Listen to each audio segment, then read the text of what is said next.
A glistening thread woven into the illustrious fabric of our cultural heritage is yoga. From times immemorial, the science of yoga was handed down from master to disciple. Yoga in the broadest sense is the science and art of higher life. It is a disciplining of all our powers, physical, mental, moral and spiritual, with a view to a richer and fuller life. Yoga is therefore fivefold: Hatha Yoga, Raja Yoga, Bhakti Yoga, Karma Yoga and Jnana Yoga, according to the power taken up for culture. Here, however, we begin with examples of Hatha Yoga. Originally, some of the secrets of yoga were inscribed on leaves of palm. But with the perfection of printing, a vast literature on yoga came into being, and even the other nations of the world betook freely through their own tongues of its deep wisdom. Unfortunately, though, many still exploit the fair name of yoga. Eating glass is spectacular, and because of its unusualness readily passes as yoga.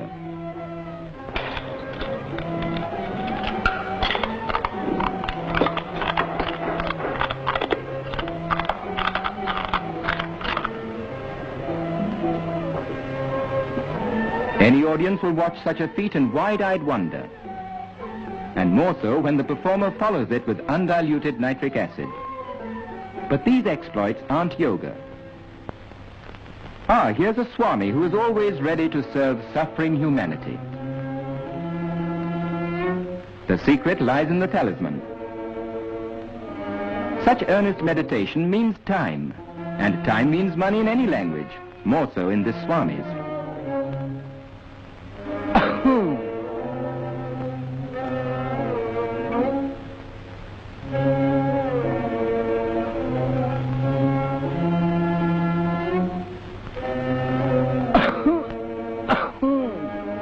It takes all sorts to make a world, and such acts have done much to discredit yoga.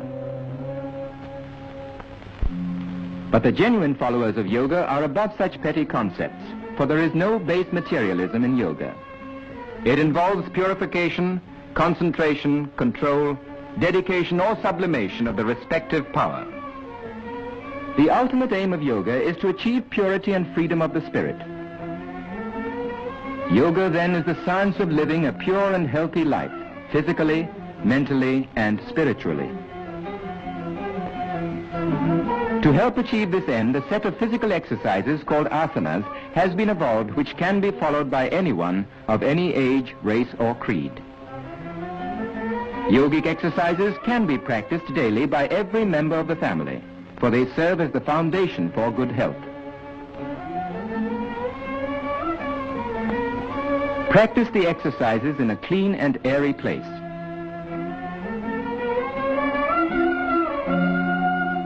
It's never too young to learn or to benefit from yoga. Here is a yoga institute in Bombay which still preserves the ancient traditions and caters to the needs of our countrymen. For the cure of specific ailments, one should seek guidance from an expert who will first carry out a detailed medical examination. Yogic asanas are divided into two principal groups, meditative and cultural.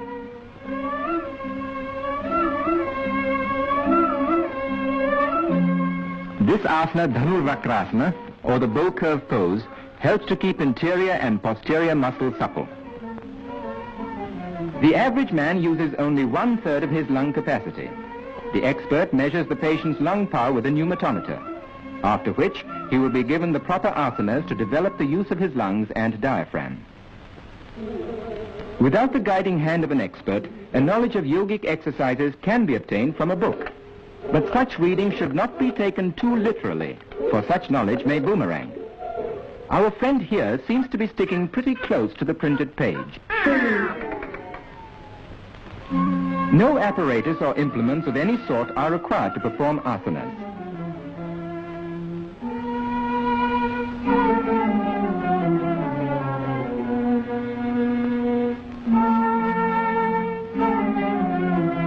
Unlike physical culture in the Western style, the accent on asanas is not to develop muscles for the sake of muscles alone.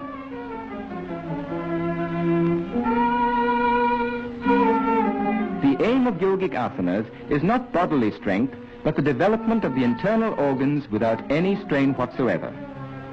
The yoga mudra, through compression, stimulates the abdominal organs, and through maximum stretch of the spine, it adjusts the vertebrae and increases spinal circulation.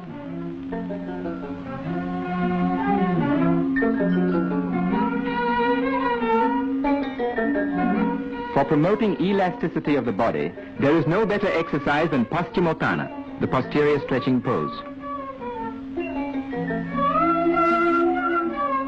This asana, known as Sarvangasana, or the all-body pose, by rapid interchange of blood through gravity and replacement of the abdominal and pelvic organs, helps to combat gastric troubles and constipation. The novice can learn to adopt this position by degrees. If travel broadens one, this man must have been around the world. But the right asanas will take a lot off his mind and other places.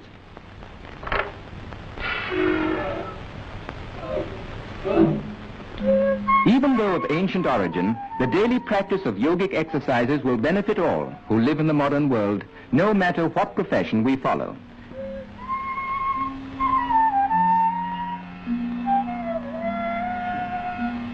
Our friend is still wrapped up in his book and in his asana.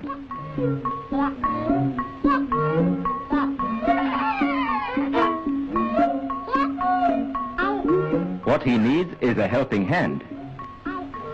Good, he has one to spare. Shirsasana, or the head-low posture, commonly called the topsy-turvy pose, is a form of head-low exercise that requires great skill and execution. Observe its execution carefully. It is, however, an asana that is extremely beneficial to persons suffering from constipation. The Shirshasana must be practiced in moderation by stages, first a few seconds and then gradually increased to 5 minutes. It improves the general circulation, especially in the head, and relieves pressure on the distended or compressed internal organs. It is good for the brain and improves the memory. It is also supposed to prevent gray hair. The beneficial effects of yoga are also enjoyed by our women. Here's the Bhujangasana, or the famous cobra pose, specially suitable for women in the exercising of the spine and abdomen and for toning up the pelvic muscles. Viparita Karni, or reverse process, tones up the pelvic organs.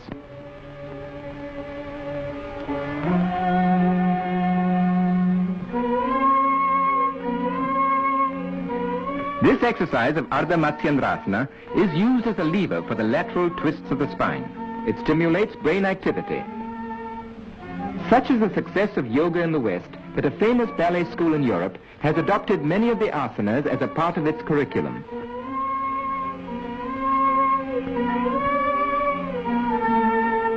Suppleness of limb means also a corresponding suppleness of mind. Well, this is what comes of sticking too closely to the printed page. In other words, he's stuck. Ladies and gentlemen, the solution to this crossword, sorry, cross-leg, will appear in tomorrow's paper. The Shakti Chalana Mudra, or activating process, is excellent as an internal abdominal massage. By increased inhalation through yoga, the number of breaths per minute is decreased, which makes for longevity and calmness of mind, for the brain vibrates with every respiration.